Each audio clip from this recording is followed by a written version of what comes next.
ഇന്ന് നമ്മൾ പഠിക്കുവാനായിട്ട് പോകുന്നത് വളരെ തെറ്റായി ഇന്ന് ക്രിസ്തീയ ലോകം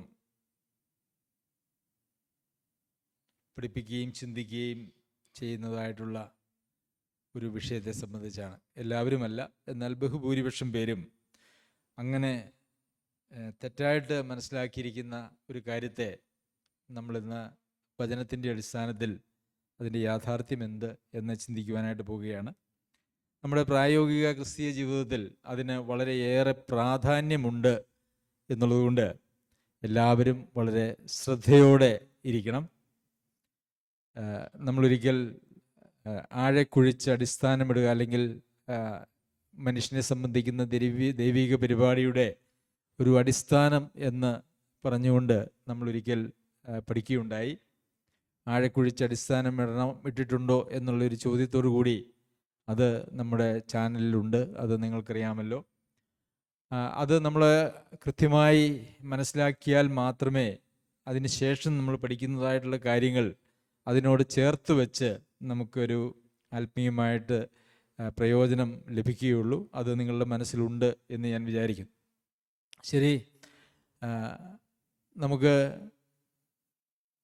നമ്മളന്ന് കണ്ടതായിട്ടുള്ളൊരു കാര്യം, ആദം ഹൗവമാർ പാപം ചെയ്ത് ദൈവസന്നിധിയിൽ നിന്നും തള്ളപ്പെട്ട് പാപത്തിൻ്റെ അടിമത്വത്തിലേക്ക് മനുഷ്യവർഗം പോയി എന്നുള്ളതാണ്. പാപത്തിൻ്റെ അടിമത്വത്തിലേക്ക്. അതുകൊണ്ടാണ് നീതിമാൻ ആരുമില്ല, ഒരുത്തൻ പോലുമില്ല, ഒരാൾ പോലും ദൈവസന്നിധിയിൽ സ്വീകാര്യമായ ദൈവിക നീതിക്ക് യോഗ്യരായി, അല്ലെങ്കിൽ അങ്ങനെയുള്ള ഒരു നീതിമാൻ പോലും ലോകത്തില്ല എന്ന് നമ്മൾ റോമർക്ക് എഴുതിയ ലേഖനത്തിൽ വായിക്കുന്നത്. നീതിമാൻ ആരുമില്ല, ഒരുത്തൻ പോലുമില്ല. എന്നാൽ ആ പാപത്തിൻ്റെ അടിമത്വത്തിൽ നിന്നും നമ്മെ രക്ഷിച്ച് സ്വതന്ത്രരാക്കി, നീതിയുടെ ദാസന്മാരാക്കി, പിതാവിനെ മക്കളാക്കി, കർത്താവായ യേശുക്രിസ്തുവിനെ സഹോദരന്മാരാക്കി നമ്മളെ തീർക്കുന്ന പരിപാടിയാണ് സുവിശേഷത്തിലൂടെ, അല്ലെങ്കിൽ നമ്മുടെ കർത്താവായ യേശുക്രിസ്തുവിലൂടെ നമുക്ക് ഒരുക്കിയിരിക്കുന്നതായിട്ടുള്ള ഭാഗ്യമെന്ന് പറയുന്നത്. എന്നാൽ നമുക്ക് റോമർക്ക് എഴുതിയ ലേഖനം 7-ാം അധ്യായം നമ്മൾ വായിക്കുമ്പോൾ അതിനകത്ത് ധാരാളം പ്രസംഗങ്ങൾ നമ്മൾ കേട്ടിട്ടുണ്ട്. അതിനകത്ത് നമ്മളെ ഒരുപക്ഷെ തെറ്റിദ്ധരിപ്പിക്കാവുന്നതായ ചില വേദഭാഗങ്ങളുണ്ട്. അത് തെറ്റിദ്ധരിപ്പിക്കാനായിട്ടുള്ള കാരണമെന്ന് പറയുന്നത് ഒരുപക്ഷെ നമ്മുടെ ജീവിതത്തിൽ ഒരു ക്രിസ്തീയ വളർച്ചയുടെ അഭാവമോ, അതല്ല എങ്കിൽ പാപത്തിൻ്റെ മേൽ നമുക്ക് ജയമില്ലാത്തതോ എന്നു മാത്രവുമല്ല, തെറ്റായി പഠിപ്പിക്കുന്നതായിട്ടുള്ള ധാരാളം ഉപദേശങ്ങൾ നാം കേട്ടിരിക്കുന്നത് കൊണ്ടോ ആയിരിക്കാം. അതിൻ്റെ 13 മുതലുള്ള വാക്യങ്ങൾ വായിച്ചാൽ, എന്നാൽ നന്മയായുള്ളത് എനിക്ക് മരണകാരണമായി തീർന്നുവെന്നോ ഒരു നാളും വരുത്. പാപമത്രേ മരണമായി തീർന്നത്, അത് നന്മയായുള്ളതിനെ കൊണ്ട് എനിക്ക് മരണം ഉളവാക്കുന്നതിനാൽ പാപമെന്ന് തെളിയേണ്ടതിനും കൽപ്പനയാൽ അത്യന്തം പാപമായി തീരേണ്ടതിനും തന്നെ. ന്യായപ്രമാണം ആത്മീയമെന്ന് നാം അറിയുന്നുവല്ലോ, ഞാനോ ജഡമയൻ, പാപത്തിന് ദാസനായി വിൽക്കപ്പെട്ടവൻ തന്നെ. ഇവിടെ ഞാനോ ജഡമയൻ, പാപത്തിന് ദാസനായി വിൽക്കപ്പെട്ടവൻ തന്നെ. അപ്പോൾ പൗലോസ് അപ്പോസ്തലൻ ഇത് പറയുന്നത് അത് ഒരു വർത്തമാനകാല ഭാഷയിലാണ്, അതായത് നടന്നുകൊണ്ടിരിക്കുന്നതായിട്ടൊരു കാര്യം പോലെയാണ്. ഞാൻ ജഡമയനാണ്, ഞാൻ പാപത്തിന് ദാസനായി വിൽക്കപ്പെട്ടയാളാണ് എന്ന് പൗലോസ് അപ്പോസ്തലൻ പോലും ഈ ലേഖനം എഴുതിയപ്പോൾ പറഞ്ഞുവല്ലോ. അപ്പോൾ പിന്നെ നമുക്കെന്ത് പറയാനാണ്?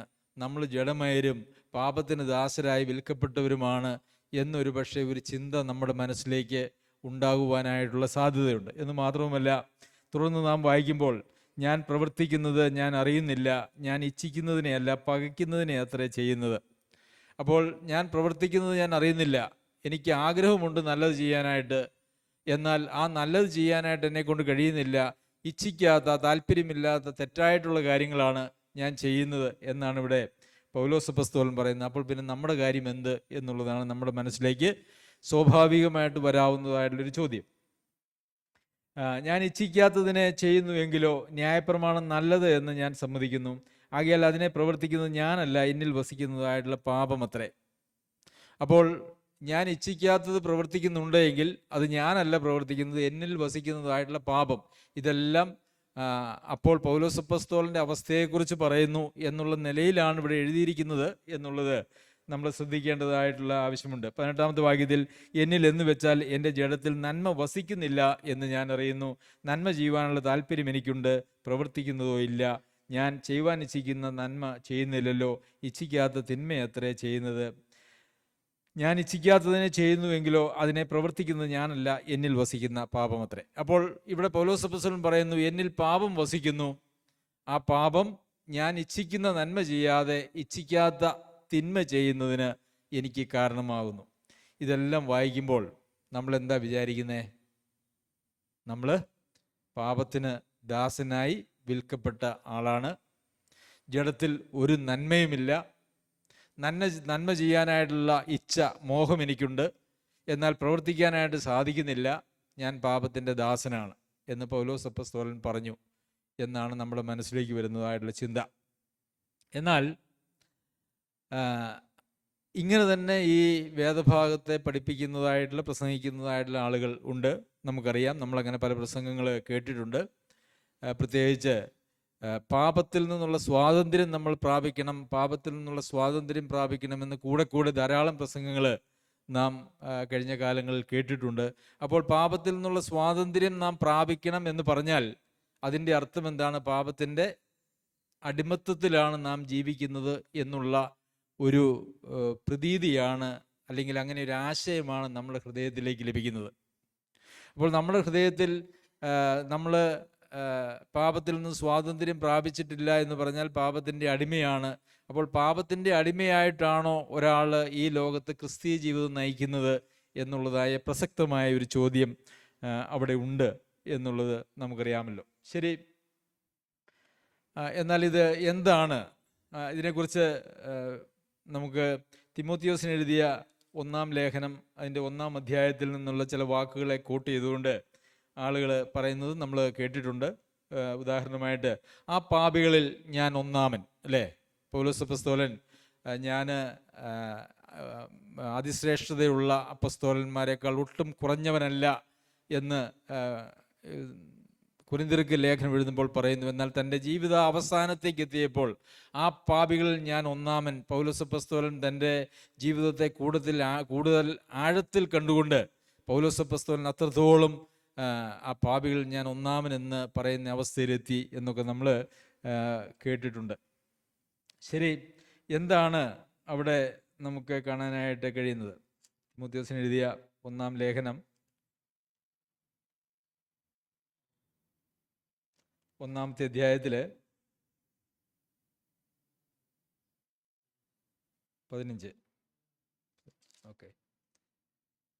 15-ാമത്തെ വാക്യത്തിലാണ്. അപ്പം നമുക്കത് അതിന് മുമ്പ് മുതൽ ഒന്ന് വായിച്ചു നോക്കാം. 12-ാമത്തെ വാക്യം മുതൽ, എനിക്ക് ശക്തി നൽകിയ ക്രിസ്തുയേശു എന്ന നമ്മുടെ കർത്താവ് എന്നെ വിശ്വസ്തൻ എന്ന് എണ്ണി ശുശ്രൂഷയ്ക്കാക്കിയത് കൊണ്ട് ഞാൻ അവനെ സ്തുതിക്കുന്നു. അപ്പോൾ ഇവിടെ ക്രിസ്തുയേശു എന്ന നമ്മുടെ കർത്താവ് പൗലോസ് അപ്പോസ്തലനെ എങ്ങനെയാണ് എണ്ണിയിരിക്കുന്നത്? വിശ്വസ്തൻ എന്നാണ്, അല്ലേ? സകല പാപികളിലും ഒന്നാമനായിട്ടാണോ എണ്ണിയേക്കുന്നത്? ആണോ? അല്ല, അങ്ങനെയല്ലല്ലോ അവിടെ എഴുതിയേക്കുന്നത്. 13-ാമത്തെ വാക്യത്തിൽ, മുമ്പേ ഞാൻ ദൂഷകനും ഉപദ്രവിയും നിഷ്ഠൂരനുമായിരുന്നു. അപ്പം അവിടെ വായിക്കുന്നത് എന്താ? മുമ്പേ ഞാൻ എന്തായിരുന്നു? ദൂഷകനായിരുന്നു, ഉപദ്രവിയായിരുന്നു, നിഷ്ഠൂരനായിരുന്നു. അപ്പം ഇപ്പം അങ്ങനെയാണോ എന്നാണോ എഴുതിയേക്കുന്നത്? അല്ല, അത് മുമ്പേ ആയിരുന്ന ഒരു ചരിത്രമാണ് പറയുന്നത്. എങ്കിലും അവിശ്വാസത്താൽ അറിയാതെ ചെയ്തതാകൊണ്ട് എനിക്ക് കരുണ ലഭിച്ചു.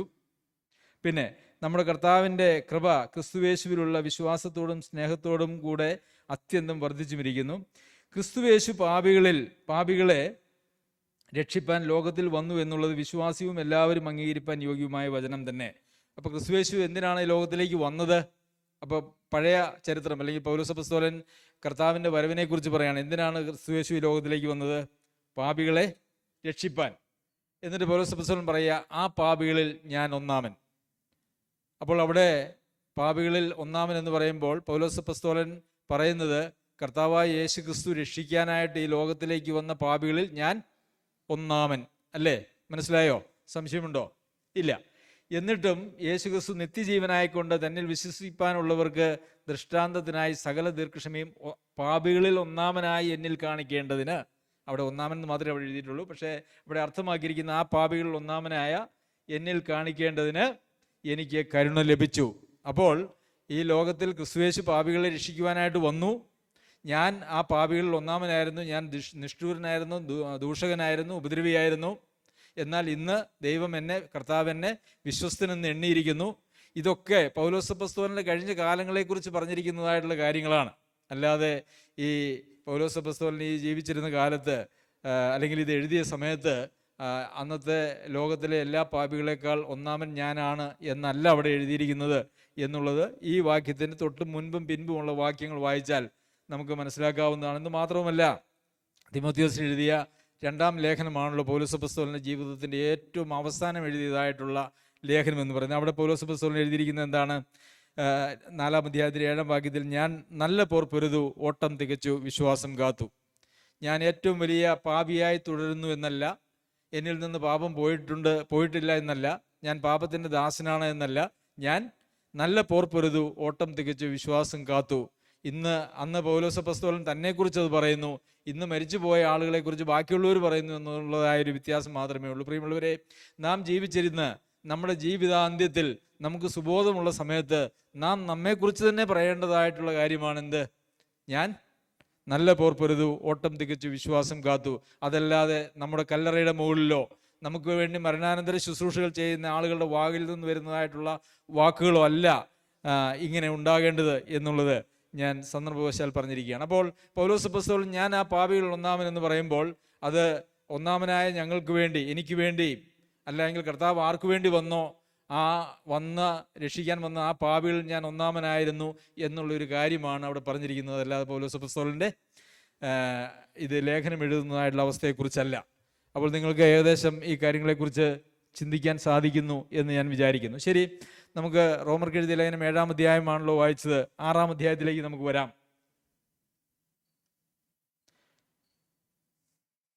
അവിടെ ആകയാൽ നാം എന്തു പറയേണ്ടു? കൃപ പെരുകേണ്ടതിന് പാപം ചെയ്തുകൊണ്ടിരിക്കുക എന്നോ ഒരു നാളും വരുത്. പാപം സംബന്ധമായി മരിച്ചവരായ നാം ഇനി അതിൽ ജീവിക്കുന്നത് എങ്ങനെ? ഇവിടെ പറഞ്ഞിരിക്കുന്നത് പാപം സംബന്ധമായി മരിച്ചവരായ നാം, പാപത്തോടുള്ള ബന്ധത്തിൽ ഞാൻ മരിച്ചു. ഞാൻ മാത്രമല്ല, റോമയിലെ സഭയിലെ വിശ്വാസികളും മരിച്ചു, നാം മരിച്ചു എന്നാണ് എഴുതിയിരിക്കുന്നത്. അപ്പോൾ പിന്നെ അതിൽ ജീവിക്കുന്നത് എങ്ങനെ എന്ന് വെച്ചാൽ, പാപം സംബന്ധമായി മരിച്ചു, അതുകൊണ്ട് ഇനി പാപത്തിൽ ജീവിക്കുക എന്ന് പറയുന്നത് അസാധ്യമായിട്ടുള്ള ഒരു കാര്യമാണ് എന്നാണ്. വീണ്ടും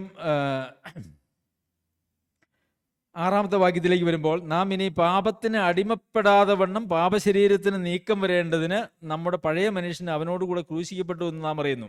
നാം ഇനി പാപത്തിന് അടിമപ്പെടാതെ വണ്ണം. അപ്പോൾ നാം ഇപ്പോൾ എവിടെയാണുള്ളത്? പാപത്തിൻ്റെ അടിമയാണോ? അല്ല, പാപത്തിൽ നിന്ന് സ്വാതന്ത്ര്യം പ്രാപിച്ച അവസ്ഥയിലാണ് നാം ഉള്ളത്. സ്വാതന്ത്ര്യമുള്ള ആളുകളാണല്ലോ വീണ്ടും അടിമപ്പെടാനായിട്ട് പോകുന്നത്. അടിമയ്ക്ക് പിന്നെ അടിമത്വത്തിൻ്റെ ആവശ്യമില്ല. അപ്പോൾ ഇവിടെ പറഞ്ഞിരിക്കുന്നത്, നാം ഇനി പാപത്തിന് അടിമപ്പെടാതെ വണ്ണം പാപശരീരത്തിന് നീക്കം വരേണ്ടതിന് നമ്മുടെ പഴയ മനുഷ്യൻ അവനോടുകൂടെ ക്രൂശിക്കപ്പെട്ടു എന്ന് നാം പറയുന്നു. അപ്പോൾ പാപശരീരം നീക്കപ്പെട്ടു എന്ന് നമ്മളിവിടെ കാണുന്നുണ്ട്, അല്ലേ? നമ്മുടെ പഴയ എന്തിനാണ്? പാപശരീരത്തിന് നീക്കം വരേണ്ടതിന് നമ്മുടെ പഴയ മനുഷ്യൻ അവനോടുകൂടി ക്രൂശിക്കപ്പെട്ടു. അപ്പോൾ നാം അതിന് മുമ്പ് സ്നാനത്തെക്കുറിച്ച് പറയുന്നുണ്ട്, അവനോടുകൂടി കുഴിച്ചിടപ്പെട്ടു എന്നൊക്കെ. അങ്ങനെ പാപശരീരത്തിന് നീക്കം വരേണ്ടതിന് നാം അവനോടുകൂടി ക്രൂശിക്കപ്പെട്ടു. അതായത് പാപശരീരം നീങ്ങിപ്പോയി, പാപത്തിൽ നിന്ന് സ്വാതന്ത്ര്യം നമ്മൾ പ്രാപിച്ചിരിക്കുന്നു. ഇനി അടിമപ്പെടരുത് എന്നുള്ള ഒരു ഉപദേശമാണ് നമുക്കിവിടെ കാണാനായിട്ട് കഴിയുന്നത്. പിന്നെ നാം അവനോട് കൂടെ ക്രൂശിക്കപ്പെട്ടു എന്ന് നാം പറയുന്നു. അങ്ങനെ മരിച്ചവൻ പാപത്തിൽ നിന്ന് മോചനം പ്രാപിച്ചിരിക്കുന്നു. കർത്താവിനോട് കൂടെ ക്രൂശിക്കപ്പെട്ട അല്ലെങ്കിൽ അവനോടുകൂടെ സ്നാനത്തിൽ കുഴിച്ചിടപ്പെട്ട ആളുകൾ, അവരുടെ അവസ്ഥ എന്താണ്? അവൻ പാപത്തിൽ നിന്ന് മോചനം പ്രാപിച്ചിരിക്കുന്നു.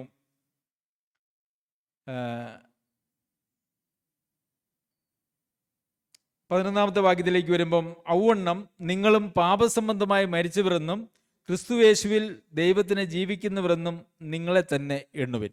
അപ്പം നമ്മൾ നമ്മെ തന്നെ എണ്ണേണ്ടതായിട്ടുള്ളൊരു കാര്യമുണ്ട്. എന്താണ്? പാപം സംബന്ധിച്ച് ഞാൻ മരിച്ചതാണ്. ഞാൻ കൊണ്ടുപോയി എൻ്റെ പഴയ മനുഷ്യനെ അവനോടുകൂടി ക്രൂശിച്ച് കൊണ്ടുപോയി കുഴിച്ചിട്ടതാണ്. ഇനി പാപസംബന്ധമായിട്ട് ഞാൻ മരിച്ചതാണ്, ഇപ്പോൾ ഞാൻ ജീവിക്കുന്നത് ആർക്ക് വേണ്ടിയിട്ടാണ്? ക്രിസ്തുയേശുവിൽ ദൈവത്തിന് ജീവിക്കുന്നവരാണ്. അതുകൊണ്ട് 12-ാമത്തെ വാക്യത്തിലേക്ക് വീണ്ടും പറയാണ്, ആകയാൽ പാപം നിങ്ങളുടെ മർത്യ ശരീരത്തിൽ അതിൻ്റെ മോഹങ്ങളെ അനുസരിക്കുമാറ് ഇനി വാഴരുത്. അപ്പോൾ ഇവിടെ വീണ്ടും പൗലോസ് അപ്പോസ്തലൻ പറയുന്നത്, വാണ ഒരു കാലമുണ്ടായിരുന്നു, പാപം നിങ്ങളുടെ മേൽ അധികാരം നടത്തിയതായിട്ടുള്ളൊരു കാലമുണ്ടായിരുന്നു. ഇപ്പോൾ നിങ്ങൾ സ്വതന്ത്രരായി, പാപം സംബന്ധിച്ച് നിങ്ങൾ മരിച്ചു.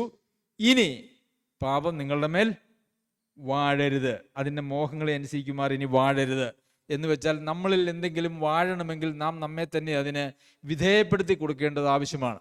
അതായത് നിങ്ങളിനി പാപത്തിന് നിങ്ങളെ തന്നെ കൊണ്ടുപോയി വിധേയപ്പെടുത്തി കൊടുക്കരുത് എന്നാണ് നമുക്കവിടെ കാണാനായിട്ട് കഴിയുന്നത്. 13-ാമത്തെ വാക്യത്തിൽ, നിങ്ങളുടെ അവയവങ്ങളെ അനീതിയുടെ ആയുധങ്ങളായി പാപത്തിന് സമർപ്പിക്കുകയും അരുത്. ഇപ്പം നമുക്ക് അറിയാം, കയ്യും കാലും കണ്ണും മൂക്കും ഒക്കെ അങ്ങനെയുള്ള നമ്മുടെ ഈ അവയവങ്ങളെ ഇനി അനീതിയുടെ ആയുധങ്ങളായി പാപത്തിന് സമർപ്പിക്കരുത്. അപ്പോൾ ഇപ്പം പാപത്തിന് സമർപ്പിച്ച അവസ്ഥയിലല്ല ഉള്ളത്, പാപത്തിൻ്റെ ദാസ്യത്വത്തിലല്ല. ഇനി നിങ്ങളൊരു കാര്യം ചെയ്യണം, നിങ്ങൾ സ്വതന്ത്രരാണ്, ഇനി കൊണ്ടുപോയി പാപത്തിന് നിങ്ങൾ സമർപ്പിക്കരുത് എന്ന് വെച്ചാൽ, ക്രിസ്തുയേശുവിൽ നിങ്ങളെ സ്വതന്ത്രരാക്കി ഇനി വീണ്ടും നിങ്ങൾ ആ പാപത്തിന് കൊണ്ടുപോയി സമർപ്പിക്കരുതെന്നാണ്. ഇതിൻ്റെ മറുവശം എന്താണെന്നറിയാമോ? വീണ്ടും ജനനം പ്രാപിച്ച രക്ഷിക്കപ്പെട്ടതായിട്ടുള്ള ആളുകൾക്ക് അവരുടെ അവയവങ്ങളെ വീണ്ടും കൊണ്ടുപോയി പാപത്തിന് സമർപ്പിക്കാനായിട്ട് സാധിക്കും. അങ്ങനെ ഈ പാപത്തിൽ ജീവിക്കുന്നത് എങ്ങനെ? പാപത്തിൽ ജീവിക്കുന്ന ആളുകളെ സംബന്ധിച്ചിടത്തോളം അവരുടെ അവയവങ്ങളെ പാപത്തിന് കൊണ്ടുപോയി വീണ്ടും സമർപ്പിച്ചതായിട്ടുള്ള ആളുകളാണ്. പാപത്തിന് ശരീരത്തിൽ വാഴാനായിട്ടുള്ള അനുവാദം കൊടുത്തിരിക്കുന്നതായിട്ടുള്ള ആളുകളാണ്. നിങ്ങളെ തന്നെ മരിച്ചിട്ട് ജീവിക്കുന്നവരായും നിങ്ങളുടെ അവയവങ്ങളെ നീതിയുടെ ആയുധങ്ങളായും ദൈവത്തിന് സമർപ്പിച്ചുകൊള്ളുവിൻ. അപ്പോൾ നമ്മുടെ മുമ്പിൽ ഒരു ഓപ്ഷനുണ്ട്, നമുക്കൊരു 2 വഴികളുണ്ട്. ഒന്നുകിൽ നീതിയുടെ ആയുധങ്ങളായി ദൈവത്തിന് സമർപ്പിക്കാം, അല്ലെങ്കിൽ അനീതിയുടെ അവയവങ്ങളായി പാപത്തിന് സമർപ്പിക്കാം. നമ്മളുടെ തീരുമാനമാണ്, അല്ലേ? അത് നമുക്കങ്ങനെ തീരുമാനമെടുക്കാൻ കഴിയും എന്നുള്ളത് കൊണ്ടാണല്ലോ ഇവിടെ നിങ്ങൾ അത് ചെയ്യരുത്, ഇത് ചെയ്യണമെന്ന് പറയുന്നത്. 14-ാമത്തെ വാക്യത്തിലേക്ക് വരുമ്പോൾ, നിങ്ങൾ ന്യായപ്രമാണത്തിനല്ല കൃപയ്ക്ക് അത്ര അധീനരാകിയാൽ പാപം നിങ്ങളുടെ മേൽ കർത്തൃത്വം നടത്തുകയില്ല. അപ്പം നിങ്ങൾ നേരത്തെ, ഇത് യഹൂദന്മാരോടുള്ള ബന്ധത്തിലാണ് ഇത് പറഞ്ഞിരിക്കുന്നത്, നിങ്ങൾ നേരത്തെ ആരുടെ കർത്തൃത്വത്തിലായിരുന്നു?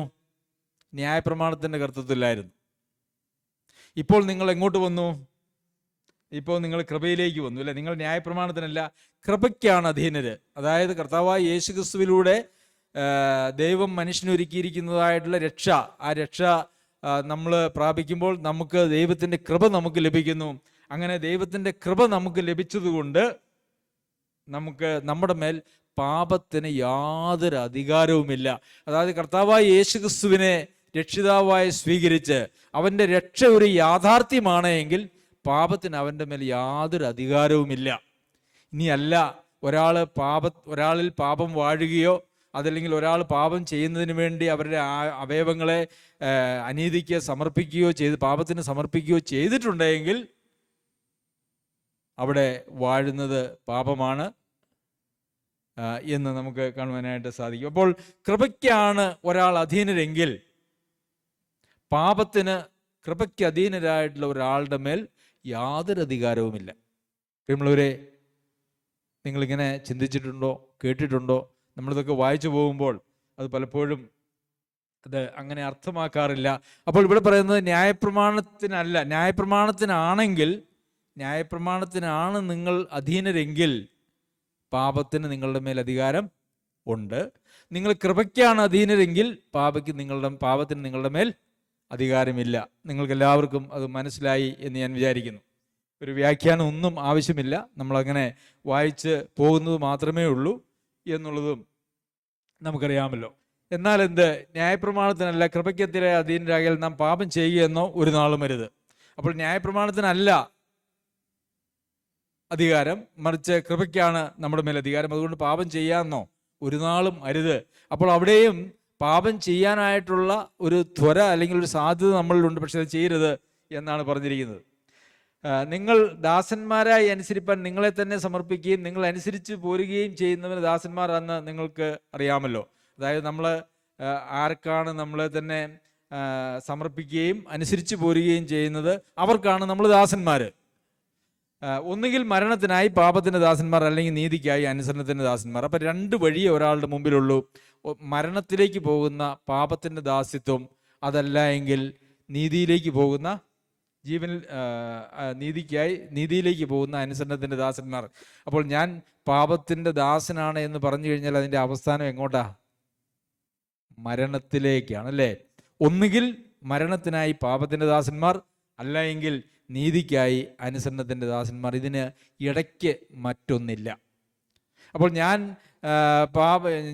എന്നിൽ പാപം വസിക്കുന്നു, പാപത്തിന് എൻ്റെ മേൽ കർത്തൃത്വമാണ് എന്നൊക്കെ പൗലോസ് അപ്പോസ്തലൻ പറഞ്ഞാൽ, അത് പൗലോസ് അപ്പോസ്തലൻ്റെ അപ്പോഴത്തെ അവസ്ഥയെക്കുറിച്ചാണ് പറഞ്ഞതെങ്കിൽ അതിൻ്റെ പോക്കെങ്ങോട്ടാണ്?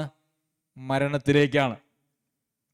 അപ്പോൾ പാപം ചെയ്യുന്ന ദാസന്മാർ, അല്ലെങ്കിൽ നീതിക്കായി അനുസരണത്തിൻ്റെ ദാസന്മാർ തന്നെ. എന്നാൽ നിങ്ങൾ പാപത്തിൻ്റെ ദാസന്മാർ ആയിരുന്നുവെങ്കിലും, അപ്പോൾ റോമയിലെ വിശ്വാസികളോട് പറയുക, നിങ്ങൾ പാപത്തിൻ്റെ ദാസന്മാർ ആയിരുന്നുവെങ്കിലും നിങ്ങളെ പഠിപ്പിച്ച ഉപദേശ രൂപത്തെ ഹൃദയപൂർവ്വം അനുസരിച്ച് പാപത്തിൽ നിന്ന് സ്വാതന്ത്ര്യം ലഭിച്ച് നീതിക്ക് ദാസന്മാരായി തീർന്നതുകൊണ്ട് ദൈവത്തിന് സ്തോത്രം. പ്രിയമുള്ളവരെ, എത്ര മനോഹരമാണ് അല്ലേ? നിങ്ങൾ ആർക്ക് ദാസന്മാരായിരുന്നു? നിങ്ങൾ പാപത്തിൻ്റെ ദാസന്മാരായിരുന്നു. കഴിഞ്ഞുപോയ കാര്യത്തെക്കുറിച്ചാണ് പറയുന്നത്. എന്നാൽ നിങ്ങളെ പഠിപ്പിച്ചതായിട്ടുള്ള ഉപദേശ രൂപത്തെ ഹൃദയപൂർവ്വം നിങ്ങൾ അനുസരിച്ച്, അതായത് രക്ഷയുടെ ഉപദേശം അവർ ഹൃദയപൂർവ്വം അനുസരിച്ച് പാപത്തിൽ നിന്ന് സ്വാതന്ത്ര്യം പ്രാപിച്ചു. പ്രിയമുള്ളവരെ, രക്ഷ യാഥാർത്ഥ്യമാണ് എങ്കിൽ എല്ലാ വ്യക്തികളും പാപത്തിൻ്റെ അടിമകളല്ല, പാപത്തിൽ നിന്ന് സ്വാതന്ത്ര്യം പ്രാപിച്ചവർ തന്നെയാണ്. സ്വാതന്ത്ര്യം ലഭിച്ച് എന്ന് മാത്രമല്ല, നീതിക്ക് നമ്മൾ ദാസന്മാരായി തീർന്നതുകൊണ്ട് ദൈവത്തിന് സ്തോത്രം. ശരി, നിങ്ങളുടെ ജഡത്തിൻ്റെ ബലഹീനത നിമിത്തം ഞാൻ മാനുഷിക രീതിയിൽ പറയുന്നു, നിങ്ങളുടെ അവയവങ്ങളെ അധർമ്മത്തിനും അശുദ്ധിക്കും അധർമ്മത്തിനും അടിമകളാക്കി സമർപ്പിച്ചതുപോലെ ഇപ്പോൾ നിങ്ങളുടെ അവയവങ്ങളെ വിശുദ്ധീകരണത്തിനായി നീതിക്ക് അടിമകളായി സമർപ്പിപ്പിൻ. നിങ്ങളുടെ ജഡത്തിൻ്റെ ബലഹീനത നിമിത്തം. അപ്പോൾ ജഡത്തിനൊരു ബലഹീനത ഉണ്ടായിരുന്നു. ആ ബലഹീനത നിമിത്തം ഞാൻ മാനുഷിക രീതിയിൽ പറയുന്നു, നിങ്ങളുടെ അവയവങ്ങളെ അശുദ്ധിക്കും അധർമ്മത്തിനും അടിമകളാക്കി സമർപ്പിച്ചതുപോലെ നിങ്ങളുടെ ജഡത്തിനൊരു ബലഹീനതയുണ്ടായിരുന്ന ഒരു കാലഘട്ടം ഉണ്ടായിരുന്നു. അന്ന് നിങ്ങളുടെ ശരീരങ്ങളെ, അല്ലേ, നിങ്ങളുടെ അവയവങ്ങളെ അധർമ്മത്തിനും അശുദ്ധിക്കുമായിട്ടൊക്കെ നിങ്ങൾ സമർപ്പിച്ചു. ഇന്ന് എന്ത് ചെയ്യണം? വിശുദ്ധീകരണത്തിനായി നീതിക്ക് അടിമകളായി സമർപ്പിപ്പിൻ. അപ്പോൾ ജഡത്തിൻ്റെ ബലഹീനത എന്ന് പറയുന്നത്, ഇപ്പോൾ ഒരു വീണ്ടും ജനനം പ്രാപിച്ചതായുള്ള ഒരു വ്യക്തിക്ക് ജഡത്തിൻ്റെ ബലഹീനത ഒരു പ്രശ്നമാകാൻ പാടില്ല. ശരിയാണോ? അയ്യോ, ഞാൻ ജഡമയനാണ്, ഞാൻ ഇച്ഛിക്കുന്ന നന്മയൊന്നുമല്ല, ഇച്ഛിക്കാത്ത തിന്മയത്ര ചെയ്യുന്നത് എന്നൊക്കെയുള്ളതായ പൗലോസ് അപ്പോസ്തലൻ്റെ വാക്കുകളെ എടുത്ത് പ്രയോഗിച്ച് അനേകം വിശ്വാസികളും ഇന്ന് അവർ പാപത്തിൽ ജീവിക്കുന്നതൊരു ന്യായമായിട്ട് പറയുന്നത് നമുക്ക് കാണുവാനായിട്ട് കഴിയും. പിന്നെ 20-ാമത്തെ വാക്യത്തിലേക്ക് വരുമ്പോൾ, നിങ്ങൾ പാപത്തിന് ദാസന്മാരായിരുന്നപ്പോൾ നീതിയെ സംബന്ധിച്ച് സ്വതന്ത്രരായിരുന്നുവല്ലോ. നിങ്ങൾ പാപത്തിന് ദാസന്മാരായിരുന്നപ്പോൾ എന്ന് വെച്ചാൽ ഇപ്പോൾ അല്ല, ശരിയല്ലേ? അന്ന് നിങ്ങൾക്ക് എന്തൊരു ഫലമുണ്ടായിരുന്നു, ഇപ്പോൾ നിങ്ങൾക്ക് ലജ്ജ തോന്നുന്നത് തന്നെ. അതിൻ്റെ അവസാനം മരണമല്ലോ. അങ്ങനെ പാപത്തിൻ്റെ ദാസന്മാരായിട്ട് നിങ്ങൾ മുമ്പോട്ട് പോയായിരുന്നെങ്കിൽ അതിൻ്റെ അവസാനം മരണമാണ്. എന്നാൽ ഇപ്പോൾ പാപത്തിൽ നിന്ന് സ്വാതന്ത്ര്യം പ്രാപിച്ച്, വീണ്ടും അത് തന്നെയാണ് പറയുന്നത്, പാപത്തിൽ നിന്ന് സ്വാതന്ത്ര്യം പ്രാപിച്ച് ദൈവത്തിന് ദാസന്മാരായിരിക്കാൻ. ഇപ്പോൾ പാപത്തിന് ദാസന്മാരല്ല, മറിച്ച് ദൈവത്തിന് ദാസന്മാരാണ്. ദൈവത്തിന് ദാസന്മാരായിരിക്കാൻ നിങ്ങൾക്ക് ലഭിക്കുന്ന ഫലം വിശുദ്ധീകരണവും അതിൻ്റെ അന്തം നിത്യജീവനുമാകുന്നു. അപ്പോൾ ഇപ്പോൾ നീതിക്ക് ദാസന്മാരാണ്, ദൈവത്തിന് ദാസന്മാരാണ്. ഇതിൻ്റെ ഫലം എന്താണ്? വിശുദ്ധീകരണവും അതിൻ്റെ അന്തം നിത്യജീവനുമാകുന്നു. പാപത്തിൻ്റെ ശമ്പളം മരണമത്രേ, ദൈവത്തിൻ്റെ കൃപാവരമോ നമ്മുടെ കർത്താവായ യേശു ക്രിസ്തുവിൽ നിത്യജീവൻ തന്നെ. അപ്പോൾ നമ്മൾ പാപത്തിൽ നിന്ന് സ്വാതന്ത്ര്യം പ്രാപിച്ചു, പാപം സംബന്ധമായി മരിച്ചു. എത്രയോ വേദഭാഗങ്ങളാണ് നമ്മൾ ഈ അധ്യായത്തിൽ കണ്ടത്. അതിനുശേഷം പൗലോസ് അപ്പോസ്തലൻ പറയുകയാണ് 7-ാമത്തെ അധ്യായത്തിലേക്ക് വരുമ്പോൾ, സഹോദരന്മാരെ, ന്യായപ്രമാണം അറിയുന്നവരോടല്ലോ ഞാൻ സംസാരിക്കുന്നത്. ഇനി ന്യായപ്രമാണം അറിയുന്നവരോട് സംസാരിക്കുന്ന വാക്കുകളാണ് പിന്നീട് നമ്മൾ കാണുന്നത്. ഈ 6-ാമത്തെ അധ്യായത്തിൻ്റെ 14-ാമത്തെ വാക്യത്തിൽ നമ്മളൊരു കാര്യം കണ്ടത് നിങ്ങൾ ശ്രദ്ധിക്കണം.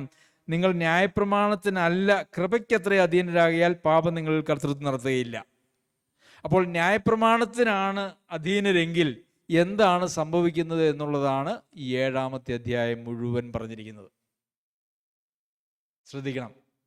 കൃപയ്ക്കാണ് അധീനരെങ്കിൽ എന്താണ് സംഭവിക്കുന്നത് എന്ന് നമ്മൾ ഈ 6-ാമത്തെ അധ്യായത്തിൽ മിക്കവാറും എല്ലാം പറഞ്ഞിരിക്കുന്നത് കൃപയ്ക്ക് അധീനരായിട്ടുള്ള ആളുകളെക്കുറിച്ചാണ്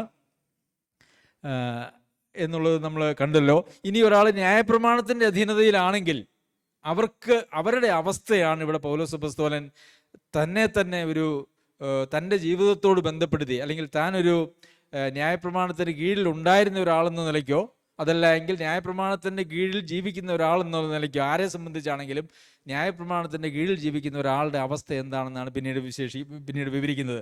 സഹോദരന്മാരെ, ന്യായപ്രമാണം അറിയുന്നവരോടല്ലോ ഞാൻ സംസാരിക്കുന്നത്. മനുഷ്യൻ ജീവനോടിരിക്കുന്ന കാലത്തൊക്കെയും ന്യായപ്രമാണത്തിന് അവൻ്റെ മേൽ അധികാരമുണ്ട് എന്ന് നമ്മൾ അറിയുന്നു. ഭർത്താവുള്ള സ്ത്രീ ജീവിച്ചിരിക്കുന്ന ഭർത്താവിനോട് ന്യായപ്രമാണത്തിൽ ബന്ധിക്കപ്പെട്ടിരിക്കുന്നു. ഭർത്താവ് മരിച്ചാൽ അവൾ ഭർത്തൃ ന്യായപ്രമാണത്തിൽ നിന്ന് ഒഴിവുള്ളവളായി എന്ന് നമ്മൾ അതുകൊണ്ട് സഹോദരന്മാരെ, 4-ാം വാക്യം, അതുകൊണ്ട് സഹോദരന്മാരെ, നാം ദൈവത്തിന് ഫലം കായ്ക്കുമാറ് മരിച്ചിട്ട് ഉയർത്തെഴുന്നേറ്റവനായ വേറൊരുവനാകേണ്ടതിന് നിങ്ങളും ക്രിസ്തുവിൻ്റെ ശരീരം മുഖാന്തരം ന്യായപ്രമാണം സംബന്ധമായി മരിച്ചിരിക്കുന്നു. അപ്പോൾ ഇവിടെ ന്യായപ്രമാണം സംബന്ധമായിട്ട് മരിച്ച ആളുകളാണ് യഥാർത്ഥത്തിൽ കൃപയുടെ കീഴിലേക്ക് വരുന്നത് എന്ന് നമുക്ക് കാണാൻ. നാം ജഡത്തിലായിരുന്നപ്പോൾ ന്യായപ്രമാണത്താൽ ഉളവായ പാപരാഗങ്ങൾ മരണത്തിന് ഫലം കായ്ക്കുമാറ് മരണത്തിന് ഫലം കായ്ക്കത്തക്കവണ്ണം നമ്മുടെ അവയവങ്ങളിൽ വ്യാപരിച്ചു പോകുന്നു. ഇപ്പോൾ ഇത് പറയുന്നത് എന്തിനെക്കുറിച്ചാണ്?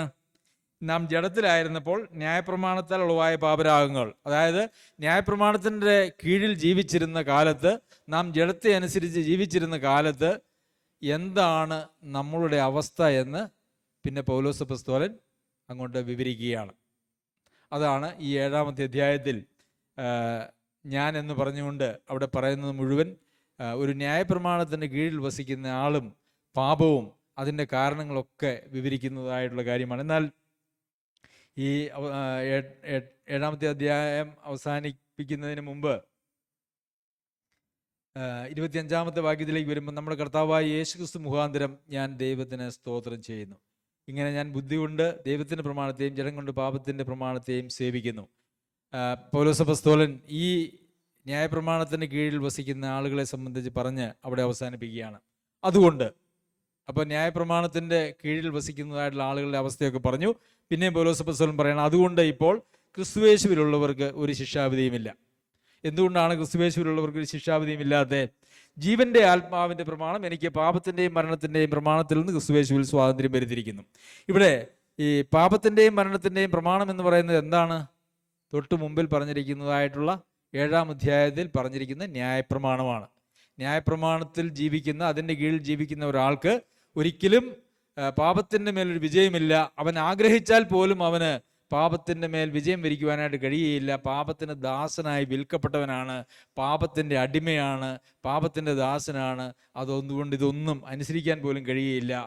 എന്നാൽ അങ്ങനെ ആ പാപത്തിൻ്റെയും മരണത്തിൻ്റെയും പ്രമാണത്തിൽ നിന്ന് ജീവന്റെ ആത്മാവിൻ്റെ പ്രമാണം, അതായത് കൃപ, ജീവന്റെ ആത്മാവിൻ്റെ പ്രമാണം, പരിശുദ്ധാത്മാവ് നമ്മുടെ ജീവിതത്തിലേക്ക് വരുമ്പോൾ നമുക്ക് ദൈവിക ജീവൻ നമ്മുടെ ഉള്ളിലേക്ക് വന്ന് പരിശുദ്ധാത്മാവിനാൽ മുദ്രയിട്ട ഒരു ജീവിതം ആണ് നമ്മളുടേതെങ്കിൽ എവിടുന്നാണ് നമുക്ക് സ്വാതന്ത്ര്യം കിട്ടിയിരിക്കുന്നത്? മരണത്തിൻ്റെ പ്രമാണത്തിൽ നിന്ന് ക്രിസ്തുയേശുവിൽ സ്വാതന്ത്ര്യം വരുത്തിയിരിക്കുന്നു. അപ്പോൾ ഈ ജീവന്റെ ആത്മാവിൻ്റെ പ്രമാണം എന്ന് പറയുന്നതായിട്ടുള്ള സുവിശേഷം പാപത്തിൻ്റെയും മരണത്തിൻ്റെയും പ്രമാണമാകുന്ന ന്യായപ്രമാണത്തിൽ നിന്നും സ്വാതന്ത്ര്യം ലഭിച്ചിരിക്കുന്നു, തന്നിരിക്കുന്നു. ഈ സുവിശേഷത്താൽ ന്യായപ്രമാണത്തിൻ്റെ കീഴിലുണ്ടായിരുന്ന, ഒന്നും ആഗ്രഹിച്ചാൽ പോലും ചെയ്യാൻ കഴിയാതെ ഇരുന്ന ആളുകളുടെ അവസ്ഥയിൽ നിന്നും അവരെ ജീവന്റെ ആത്മാവിൻ്റെ പ്രമാണത്തിലേക്ക് കൊണ്ടുവന്ന് പാപത്തിൽ നിന്നുള്ള സ്വാതന്ത്ര്യം അവർക്ക് കൊടുത്തിരിക്കുകയാണ്. പിന്നെ 3-ാമത്തെ വാക്യം വളരെ വളരെ ഇമ്പോർട്ടൻ്റ് ആയിട്ടുള്ളൊരു വാക്യമാണ്. ജഡത്താലുള്ള ബലഹീനത നിമിത്തം ന്യായപ്രമാണത്തിന് കഴിയാഞ്ഞതിനെ സാധിപ്പാൻ. അപ്പോൾ ഞാൻ ജഡത്തിലൊന്നും നന്മയില്ല, ഒരു നന്മയുമില്ല എന്ന് പൗലോസ് അപ്പോസ്തലൻ ഇതിനു മുമ്പ് പറഞ്ഞു 7-ാം അധ്യായത്തിൽ. എന്നിട്ട് ഇപ്പോൾ പറയുകയാണ്, ജഡത്താലുള്ള ബലഹീനത നിമിത്തം ന്യായപ്രമാണത്തിന് കഴിയാഞ്ഞതിനെ സാധിപ്പാൻ. അപ്പോൾ ജഡവും കൂടെ കൂടിയാൽ ഒരു പ്രയോജനവുമില്ല. ന്യായപ്രമാണത്തിന് ഈ ജഡത്തെ നന്നാക്കാനായിട്ടുള്ള യാതൊരു കഴിവുമില്ല. പാപത്തിൽ നിന്ന് സ്വാതന്ത്ര്യം തരുവാനായിട്ടുള്ള യാതൊരു കഴിവുമില്ല. അപ്പോൾ ജഡത്താലുള്ള ബലഹീനത നിമിത്തം ന്യായപ്രമാണത്തിന് കഴിയാഞ്ഞതിനെ സാധിപ്പാൻ ദൈവം തൻ്റെ പുത്രനെ പാപജഡത്തിൻ്റെ സാദൃശ്യത്തിലും പാപം നിമിത്തവും അയച്ചു. അപ്പോൾ കർത്താവായ യേശുക്രിസ്തുവിനെ ഈ ലോകത്തിലേക്ക് പിതാവ് അയച്ചത് എന്തിനാ? മനുഷ്യൻ്റെ ജഡത്തിൻ്റെ ബലഹീനത നിമിത്തം ന്യായപ്രമാണത്തിന് മനുഷ്യനെ നന്നാക്കാനായിട്ട് കഴിഞ്ഞില്ല. ഇനി നന്നാക്കാൻ വേണ്ടിയാണ് പിതാവ് കർത്താവായ യേശുക്രിസ്തുവിനെ, തൻ്റെ പുത്രനെ പാപജഡത്തിൻ്റെ സാദൃശ്യത്തിലും പാപനിമിത്തവും അയച്ചത്. പാപത്തിന് ജഡത്തിൽ ശിക്ഷ വിധിച്ചു. എന്നിട്ട് കർത്താവായ യേശുക്രിസ്തുവിൻ്റെ ജഡത്തിൽ പാപത്തിനൊരു ശിക്ഷ അങ്ങോട്ട് വിധിച്ചു. ജഡത്തെയല്ല, ആത്മാവിനെ അത്ര അനുസരിച്ച് നടക്കുന്ന നമ്മിൽ ന്യായപ്രമാണത്തിൻ്റെ നീതി നിവൃത്തിയാകേണ്ടത് തന്നെ. അപ്പോൾ ജീവൻ്റെ ആത്മാവിൻ്റെ പ്രമാണത്തിൻ്റെ കീഴിലേക്ക് വന്ന ആളുകൾ ആരെ അനുസരിച്ചാണ് നടക്കുന്നത്? ആത്മാവിനെ അനുസരിച്ചാണ് നടക്കുന്നത്. ആത്മാവിനെ അനുസരിച്ച് നടക്കുമ്പോൾ ന്യായപ്രമാണത്തിൻ്റെ നീതി അവിടെ നിറവേറുകയാണ്. മനസ്സിലായോ? മനസ്സിലാക്കാൻ ബുദ്ധിമുട്ടുണ്ടോ? ഇല്ല. അവിടെ എഴുതിയിരിക്കുന്ന അതേ കാര്യമാണ് ഞാൻ പറയുന്നത്. ജഡത്തിൻ്റെ ബലഹീനതയുണ്ടായിരുന്നു, അതുകൊണ്ട് ന്യായപ്രമാണം എന്തു പറഞ്ഞാലും മോഹിക്കരുത് എന്ന് ന്യായപ്രമാണം പറയുന്നു. എന്നാൽ എൻ്റെ ജഡം ബലഹീനമായതുകൊണ്ട് എനിക്ക് മോഹിക്കാതിരിക്കാൻ സാധ്യമല്ല. എനിക്ക് മോഹിക്കരുതെന്ന് വിചാരിച്ചാൽ പോലും ആ മോഹത്തെ നിയന്ത്രിക്കാനായിട്ട് എനിക്ക് കഴിയുകയില്ല. എന്നാൽ കർത്താവായ യേശുക്രിസ്തുവിനെ ഭൂമിയിലേക്ക് പാപജലത്തിൻ്റെ സാദൃശ്യത്തിലയച്ചു. പാപത്തിന് ജഡത്തിൽ ശിക്ഷ വിധിച്ചു. ഇനി നിങ്ങൾ കൃപയുടെ കീഴിലേക്ക് വന്നു. ഇനി നിങ്ങൾക്ക് ആ മോഹത്തിൻ്റെ അടിമയല്ല. മോഹിക്കണ്ട എന്ന് വിചാരിച്ചാൽ മോഹിക്കാതിരിക്കാനുള്ള അവസ്ഥ നിങ്ങൾക്കുണ്ട്. ഇതാണ് ഇവിടെ പറഞ്ഞതിൻ്റെ അർത്ഥം. എനിക്ക് പാപം ചെയ്യണ്ട എന്ന് തീരുമാനിച്ചാൽ നമ്മളിലുള്ള പരിശുദ്ധാത്മാവിൻ്റെ ശക്തിയാലും ശുദ്ധീകരണ പ്രക്രിയയാലും നമുക്ക് പാപം ചെയ്യണ്ട എന്ന് തീരുമാനിച്ച് പാപത്തിൽ നിന്ന് വിട്ടു നിൽക്കാനുള്ള കഴിവ് പുതിയ നിയമവിശ്വാസികൾക്കുണ്ട്. പഴയ നിയമവിശ്വാസികൾക്ക് അല്ലെങ്കിൽ ന്യായപ്രമാണത്തിന് കീഴിലുണ്ടായിരുന്ന ആളുകൾക്ക് കഴിയില്ലായിരുന്നു. കാരണം അവരുടെ യജമാനൻ ആരായിരുന്നു? പാപമായിരുന്നു. അപ്പോൾ പാപം പറയുന്നതല്ലാതെ മോഹിക്കരുത് എന്ന് ഉള്ളിൽ ആഗ്രഹമുണ്ടെങ്കിൽ പോലും മോഹത്തിന് ഞാൻ അടിമയായി പോയിരുന്നതുകൊണ്ട് എനിക്ക് മോഹിക്കാതിരിക്കാൻ കഴിയുമായിരുന്നില്ല.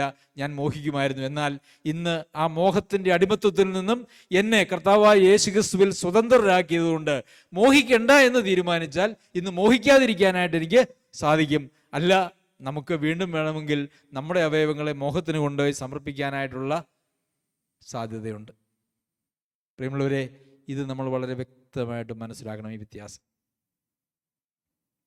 നിങ്ങൾ പാപത്തിൽ നിന്ന് സ്വാതന്ത്ര്യം പ്രാപിച്ചിട്ടില്ല, പാപത്തിൻ്റെ അടിമയാ, ഇനിയും സ്വാതന്ത്ര്യം പ്രാപിക്കണമെന്ന് നമ്മൾ കൂടെ കേൾക്കുകയും എൻ്റെ ജഡത്തിൽ ഒരു നന്മയും വസിക്കുന്നില്ല എന്ന് നമ്മൾ കൂടെ കേൾക്കുകയും ചെയ്യുമ്പോൾ നമ്മൾ യഥാർത്ഥത്തിൽ എന്താ ആയിപ്പോകുന്നതെന്നറിയാമോ?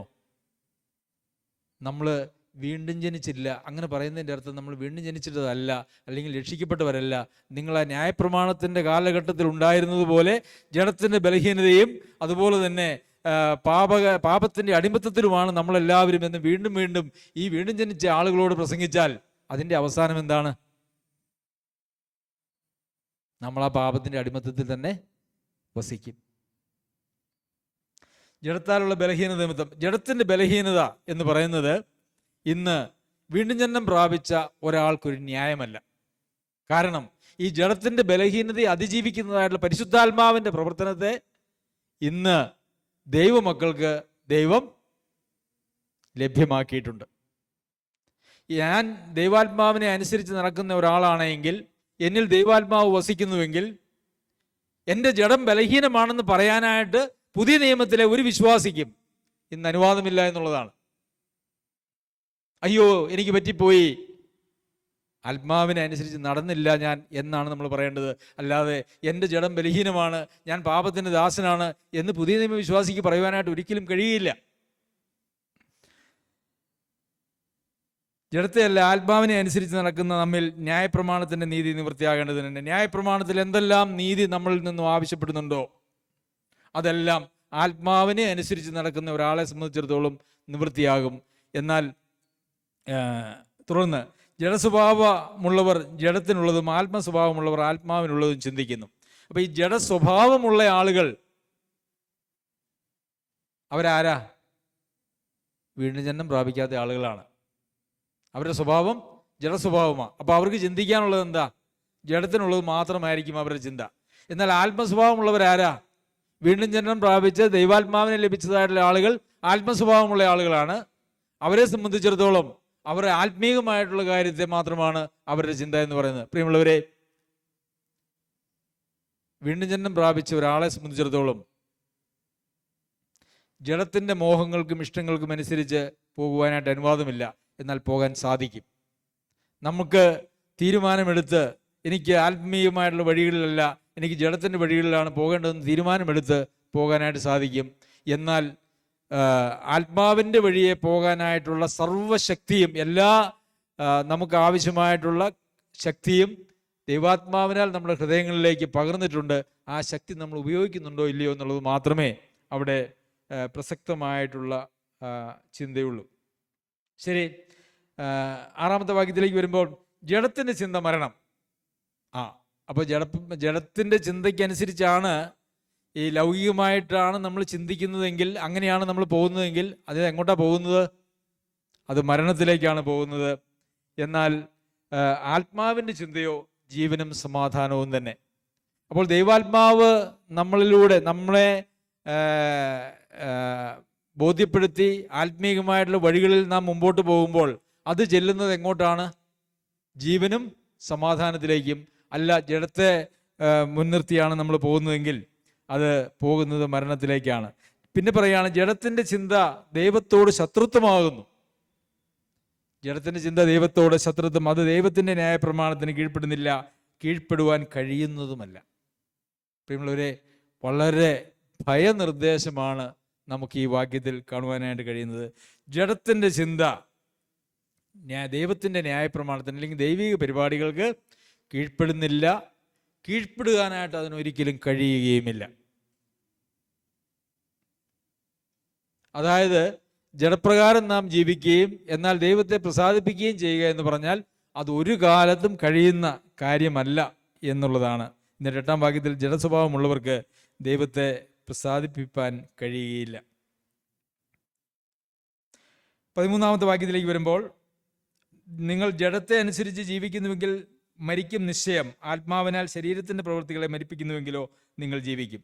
അപ്പോൾ പുതിയ നിയമ വിശ്വാസികൾക്ക് തന്നിരിക്കുന്നതായിട്ടുള്ള നമ്മുടെ ജഡത്തിലെയും ആത്മാവിലെയും സകല കന്മഷവും നീക്കാൻ നമുക്ക് നൽകിയിരിക്കുന്നതായിട്ടുള്ള ദൈവിക പരിപാടിയാണ് പരിശുദ്ധാത്മാവ്. അപ്പോൾ ആ ആത്മാവിനാൽ ശരീരത്തിൻ്റെ പ്രവൃത്തികളെ മരിപ്പിക്കുവാനായിട്ട് നമുക്ക് സാധിക്കും. മനസ്സുണ്ടോ, താല്പര്യമുണ്ടോ എന്നുള്ളതാണ്. ആത്മാവിനാൽ ശരീരത്തിൻ്റെ പ്രവൃത്തികളെ മരിപ്പിച്ചാൽ ജീവിക്കും, അല്ല ജഡത്തെ അനുസരിച്ച് ജീവിക്കുന്നുവെങ്കിൽ നിങ്ങൾ മരിക്കും. ഈ ജഡത്തെ അനുസരിച്ച് ജീവിക്കുന്നുവെങ്കിൽ മരിക്കുമെന്ന് പറയാൻ കാരണം എന്താണെന്നറിയാമോ? ജഡത്തെ അനുസരിച്ച് ജീവിക്കുക എന്ന് പറഞ്ഞു കഴിഞ്ഞാൽ വീണ്ടും ജന്മം പ്രാപിച്ച ആളാണെങ്കിലും ജഡത്തിൻ്റെ ഇഷ്ടത്തിനനുസരിച്ച് ആത്മാവിനെ തള്ളിക്കളഞ്ഞ് ആത്മാവിൻ്റെ ഇച്ഛകൾക്ക് വിധേയപ്പെടാതെ ജഡത്തെ അനുസരിച്ച് മുമ്പോട്ട് പോകുന്നതുകൊണ്ടാണ്. ജഡത്തെ അനുസരിച്ച് മുമ്പോട്ട് പോകുന്നതുകൊണ്ടാണ്. സാധിക്കും. സമർപ്പിക്കരുത്, അല്ലേ? നമ്മൾ കണ്ടു, നിങ്ങളുടെ അവയവങ്ങളെ അനീതിയുടെ ആയുധങ്ങളായി പാപത്തിന് സമർപ്പിക്കരുത്. സമർപ്പിക്കാനായിട്ട് കഴിയുമെന്നുള്ളത് കൊണ്ടാണ് അത് ചെയ്യരുതെന്ന് പറയുന്നത്. നമ്മുടെ അവയവങ്ങളെ അനീതിയുടെ ആയുധങ്ങളായി പാപത്തിന് സമർപ്പിക്കാൻ കഴിയും. ജഡമോഹം, കൺമോഹം, ജീവനത്തിൻ്റെ പ്രതാപം, ഇതെല്ലാം മനുഷ്യനെ നശിപ്പിക്കുന്നതാണ്. പ്രധാനമായും നമ്മുടെ ജഡത്തിൽ നിന്നുളവാകുന്നതായിട്ടുള്ള ഈ കാര്യങ്ങൾക്ക് നാം നമ്മെ തന്നെ ഏൽപ്പിച്ചു കൊടുത്താൽ, നമ്മൾ എങ്ങനെയാണോ നമ്മൾ യേശുക്രിസ്തുവിനെ കർത്താവായിട്ട് സ്വീകരിച്ചുകൊണ്ടാണല്ലോ നാം രക്ഷിക്കപ്പെട്ടത്, അല്ലേ? നമ്മൾ ആ യേശുവിനെ നമ്മുടെ കർത്തൃത്വത്തിൽ നിന്നും മാറ്റിയിട്ട് വീണ്ടും നമ്മൾ ആരെയാ കർത്താവായിട്ട് സ്വീകരിക്കുന്നത്? പാപത്തെ, എന്ന് വെച്ചാൽ പിശാചിനെ. ഒരാൾ ആത്മാവിനാൽ നിയന്ത്രിക്കപ്പെടുന്ന അവസ്ഥയിൽ നിന്നും വിട്ടുമാറി ജഡത്തെ അനുസരിച്ച് ജീവിക്കാനായിട്ട് പോകുമ്പോൾ അതിൻ്റെ അർത്ഥം അവൻ എങ്ങനെ യേശുവിനെ രക്ഷിതാവായിട്ട് യേശുവിനെ കർത്താവായിട്ട് സ്വീകരിച്ചുവോ ആ കർത്താവിനെ തള്ളിക്കളഞ്ഞിട്ട് വീണ്ടും പാപത്തെ സ്വീകരിക്കുന്നു എന്നുള്ളതാണ്. അതുകൊണ്ടാണ് ജഡത്തെ അനുസരിച്ച് ജീവിച്ചാൽ നിങ്ങൾ മരിക്കും നിശ്ചയം എന്ന് പറയുന്നത്. ഈ 8-ാം അധ്യായത്തിൻ്റെ 1-ാം വാക്യം. അതുകൊണ്ട് ഇപ്പോൾ ക്രിസ്തുവേശുവിലുള്ളവർക്ക് ഒരു ശിക്ഷാവിധിയുമില്ല. ക്രിസ്തുവേശുവിൽ ഉള്ളവർ എന്ന് പറയുന്നത് ഈ ആത്മാവിനെ അനുസരിച്ച് നടക്കുന്നവരാ. എൻ്റെ താഴേക്ക് വായിക്കുമ്പോൾ അവൻ്റെ ആത്മാവില്ലാത്തവൻ അവനുള്ളവനല്ല എന്ന് നമ്മൾ വായിക്കുന്നുണ്ട്. അപ്പോൾ ക്രിസ്തുയേശുവിൽ അതുകൊണ്ട് ഇപ്പോൾ ക്രിസ്തുയേശുവിലുള്ളവർക്ക് ഒരു ശിക്ഷാവിധിയുമില്ല. അപ്പോൾ നമ്മെ ദൈവം നോക്കുമ്പം നമ്മൾ ജഡത്തിലാണോ അതെയോ ക്രിസ്തുവിലാണോ എന്നുള്ളതാണ് നോക്കുന്നത്. നാം ക്രിസ്തുവിലാണെങ്കിൽ നമുക്ക് ശിക്ഷാവിധി ഇല്ല. നാം ജഡത്തിലാണെങ്കിൽ അതിൻ്റെ അവസാനം മരണം. ഇവിടെ എന്തെങ്കിലും ഒരു വ്യാഖ്യാന പ്രശ്നങ്ങളുണ്ടെന്ന് ഞാൻ വിചാരിക്കുന്നില്ല. ഇവിടെ എഴുതിയിരിക്കുന്ന വാക്യങ്ങൾ അതുപോലെ തന്നെയാണ് ഞാൻ പറയുന്നത്. ഇതിനെയൊക്കെ വേറൊരു രീതിയിൽ പഠിപ്പിക്കുന്നത് എങ്ങനെയാണ് എന്നെനിക്കറിയില്ല. ഈ 8ാമത്തെ വാക്യം ഒരു ഇംഗ്ലീഷ് ബൈബിള്, KJV ബൈബിൾ എടുത്ത് വായിച്ചാൽ അത് ഇതിനു മുമ്പ് ഞാനത് സൂചിപ്പിച്ചിട്ടുണ്ട്. വേറൊരു നമുക്കറിയാമല്ലോ, ഈ ബൈബിളൊക്കെ അതിൻ്റെ ഒറിജിനൽ എഴുതിയതൊന്നും നമുക്ക് ലഭ്യമല്ല. അതിൻ്റെ പകർപ്പുകളാണ് ലഭ്യമായിരിക്കുന്നത്. ഇതിൽ പകർപ്പുകൾ പല സ്ഥലങ്ങളിൽ നിന്ന് ലഭിച്ചിട്ടുണ്ട്. പഴയകാല പകർപ്പുകൾ തന്നെയാണ്. അതിൽ ഒരു പകർപ്പിൽ ഈ 8ാമത്തെ അധ്യായത്തിൻ്റെ 1-ാം വാക്യം ഒരല്പം കൂടെ ഉണ്ട്. അതുകൊണ്ട് ഇപ്പോൾ ക്രിസ്തുയേശുവിലുള്ളവർക്ക് ജഡത്തെ അല്ല ആത്മാവിനെ അനുസരിച്ച് നടക്കുന്നവർക്ക് ഒരു ശിക്ഷാവിധിയും ഇല്ല എന്നാണ്. ഇംഗ്ലീഷ് അറിയാവുന്നവർ പോയി ഇംഗ്ലീഷ് ബൈബിൾ എടുത്ത് നോക്കിയാൽ അത് കാണാനായിട്ട് കഴിയും. ഇപ്പോൾ ക്രിസ്തുയേശുവിലുള്ളവർക്ക് ജഡത്തെ അല്ല ആത്മാവിനെ അനുസരിച്ച് നടക്കുന്നവർക്ക് ഒരു ശിക്ഷാവിധിയില്ല. അതിൻ്റെ അർത്ഥം എന്താണെന്നറിയോ? ക്രിസ്തുയേശുവിലുള്ളവർ ആത്മാവിനെ അനുസരിച്ച് നടക്കുന്നവരാണ് എന്നാണ്. അതിനനുസരിച്ചിട്ടാണ് താഴേക്ക് നമ്മൾ കാണുന്നതായിട്ടുള്ള എല്ലാ കാര്യങ്ങളും എന്ന് നമുക്ക് കാണാമല്ലോ. ദൈവാത്മാവ് നടത്തുന്നവരെ അവരും ദൈവത്തിൻ്റെ മക്കളാകുന്നു, അല്ലേ? അപ്പോൾ നമ്മളെല്ലാവരും ദൈവത്തിൻ്റെ മക്കളാണ് എന്ന് പറയുന്നത് എങ്ങനെയാണ്? ഞാൻ രക്ഷിക്കപ്പെട്ടു, ഞാൻ ദൈവത്തിൻ്റെ മക്കളാണ്. യോഹന്നാൻ എഴുതിയ 1-ാം ലേഖനത്തിൽ നിങ്ങൾ ദൈവമുഖത്തിൻ്റെ മക്കളെന്ന് അറിയുന്നില്ലയോ എന്ന് ചോദിക്കുന്നുണ്ട്. അത് ആ വാക്യം നമ്മളെടുത്ത് നോക്കിയാൽ അതും ക്രിസ്തുയേശുവിലുള്ളവരെ സംബന്ധിച്ച് മാത്രമാണ് അവിടെ പറഞ്ഞിരിക്കുന്നത്. അപ്പോൾ നാം ദൈവമക്കളാണോ എന്ന് നമ്മൾ തീരുമാനിക്കുന്നത് എന്തിൻ്റെ അടിസ്ഥാനത്തിലാണ്? രക്ഷിക്കപ്പെട്ടോ ഇല്ലയോ, എന്തെങ്കിലും ഒരിക്കൽ ഏറ്റുപറഞ്ഞ് സ്ഥാനപ്പെട്ടോ ഇല്ലയോ എന്നുള്ളതിൻ്റെ അടിസ്ഥാനത്തിലാണ് നാം ദൈവമക്കളാണോ എന്ന് നമ്മെക്കുറിച്ച് തന്നെ ചിന്തിക്കുന്നത്. എന്നാൽ ബൈബിളിൽ എഴുതിയേക്കുന്നത് എങ്ങനെയാ? ദൈവാത്മാവ് നടത്തുന്നവർ ഏവരും ദൈവമക്കളാകുന്നു. ശരി, ജഡത്തെ അനുസരിച്ച് ജീവിക്കുകയോ പാപത്തിൽ ജീവിക്കുകയോ ചെയ്യുന്ന ആളുകളെക്കുറിച്ച് ദൈവമക്കൾ എന്ന് പറയാൻ പറ്റുമോ? യോഹന്നാൻ എഴുതിയ 1-ാം ലേഖനം 3-ാം അധ്യായത്തിൽ പറഞ്ഞിട്ടുണ്ട്, പാപം ചെയ്തുകൊണ്ടിരിക്കുന്നവൻ ആരുടെ മകനാ? പിശാചിൻ്റെ മകനാണ്. പ്രിയമുള്ളവരെ, ഇന്ന് ലോകത്ത് നാം കാണുന്നതായിട്ടുള്ള ഭീകരമായ ക്രിസ്ത്യാനികളുടെ, അല്ലെങ്കിൽ ഈ വീണ്ടും ജന്മം പ്രാപിച്ചു രക്ഷിക്കപ്പെട്ടു എന്ന് പറയുന്നതായിട്ടുള്ള ആളുകളുടെ ഇടയിൽ കാണുന്നതായിട്ടുള്ള ഭീകരമായ അവസ്ഥയാണിത്. അവരെ തന്നെ ദൈവമക്കളായി കാണുന്നത് അവരെന്നോ ഒരിക്കൽ രക്ഷിക്കപ്പെട്ടു സ്നാനപ്പെട്ടു എന്ന് പറഞ്ഞുകൊണ്ടാണ്. അതല്ലാതെ ആത്മാവ് നടത്തുന്നവരാണോ അല്ലയോ എന്നുള്ളതിൻ്റെ അടിസ്ഥാനത്തിലല്ല. അതുകൊണ്ട് തന്നെ ദൈവത്തിൻ്റെ മക്കൾക്കുടെ ജീവിതത്തിൽ ഉണ്ടാകേണ്ടതായിട്ടുള്ള യാതൊരു കാര്യങ്ങളും അവരുടെ എങ്ങും ജീവിതത്തിലില്ല. അവർക്ക് ഈ ലോകവും അതിൻ്റെ മോഹങ്ങളും, അല്ലേ, അതിൻ്റെ മോഹങ്ങളും കാര്യങ്ങളും ഒക്കെയാണ് എല്ലാവർക്കും വളരെ പ്രാധാന്യമായിട്ടുള്ളത്. ജഡത്തെ അനുസരിച്ച് ജീവിച്ചിട്ട് ഞാൻ ദൈവത്തിൻ്റെ മകനാണെന്ന് അവകാശപ്പെടാൻ പ്രിയമുള്ളവരെ നമുക്കാർക്കും അവകാശമില്ല. അത് വചനപരമായിട്ട് അത് വളരെ തെറ്റായിട്ടുള്ള ഒരു കാര്യമാണ്. ജഡത്തെ അനുസരിച്ച് ഒരാൾ ജീവിക്കുന്നു അല്ലെങ്കിൽ പാപത്തിൽ ജീവിക്കുന്നു എന്ന് പറഞ്ഞാൽ അവരുടെ അവയവങ്ങളെ നീതിയുടെ അവയവങ്ങളായി ദൈവത്തിന് സമർപ്പിക്കുന്നതിന് പകരം അത് അനീതിയുടെ അവയവങ്ങളായി പാപത്തിന് സമർപ്പിച്ചിരിക്കുന്നു എന്നാണ്. അതിൻ്റെ അവസാനം മരണം.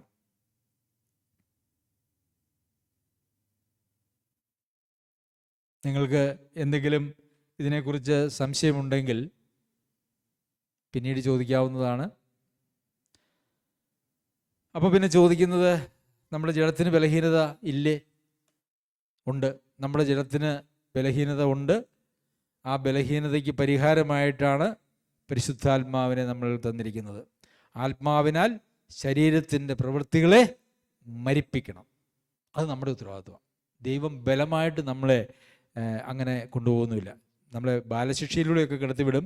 അത് ദൈവം ബലം പ്രയോഗിക്കുന്നതാണെന്ന് ചോദിച്ചു കഴിഞ്ഞാൽ ഒരു പരിധിവരെ ബലപ്രയോഗമാണ് എന്നുള്ളത് നമുക്ക് അറിയാം. അതങ്ങനെ തന്നെയാണ്. എന്നാൽ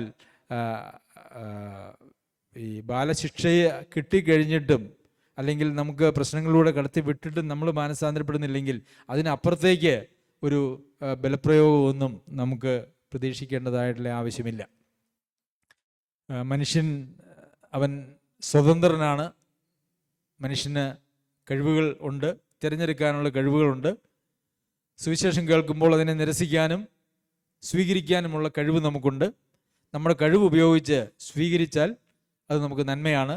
അങ്ങനെ സ്വീകരിച്ച ഒരാൾക്കും അവരുടെ കഴിവ് ഒരിക്കലും ഇല്ലാതെയാകുന്നില്ല. സ്വീകരിച്ച ഒരാൾക്ക് തിരിച്ച് ഈ കർത്താവിനെ തള്ളിക്കളഞ്ഞിട്ട് പാപത്തെ സ്വീകരിക്കാനായിട്ടുള്ള കഴിവുണ്ട്. സ്വാതന്ത്ര്യമല്ല, കഴിവുണ്ട്.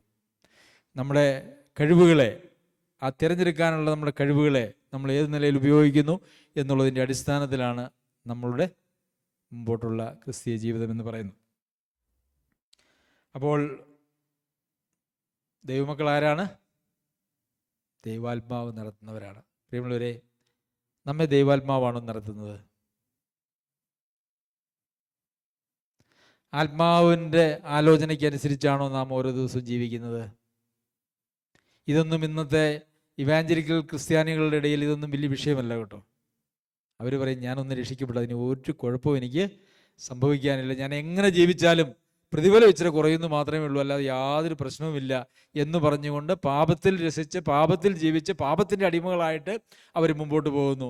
യോഹന്നാൻ എഴുതിയ ലേഖനത്തിലെ വാക്യങ്ങളൊക്കെ വായിക്കുമ്പോൾ അവർക്ക് അതെങ്ങനെ മനസ്സിലാകും എന്നെനിക്കറിയില്ല, അല്ലേ?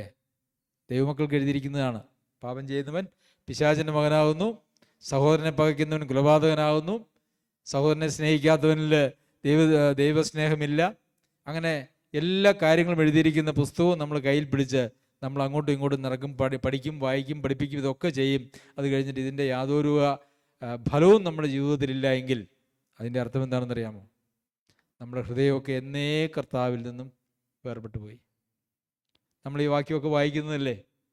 ദൈവാത്മാവ് നടത്തുന്നവരാണ് ദൈവമക്കൾ, അല്ലാതെ ആരുമല്ല എന്നുള്ളത് നമ്മൾ മനസ്സിലാക്കണം. പ്രിയമുള്ളവരെ, ദൈവം നമ്മെ സഹായിക്കട്ടെ. നമ്മുടെ വചനത്തിൻ്റെ കേൾവി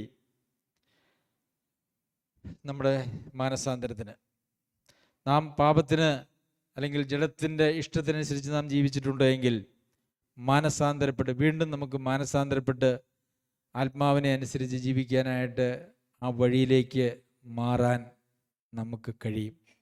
അതിന് മാനസാന്തരമാണ് ആവശ്യം. ദൈവം നമ്മെ സഹായിക്കട്ടെ. നമുക്ക് പ്രാർത്ഥിക്കാം. ഞങ്ങൾ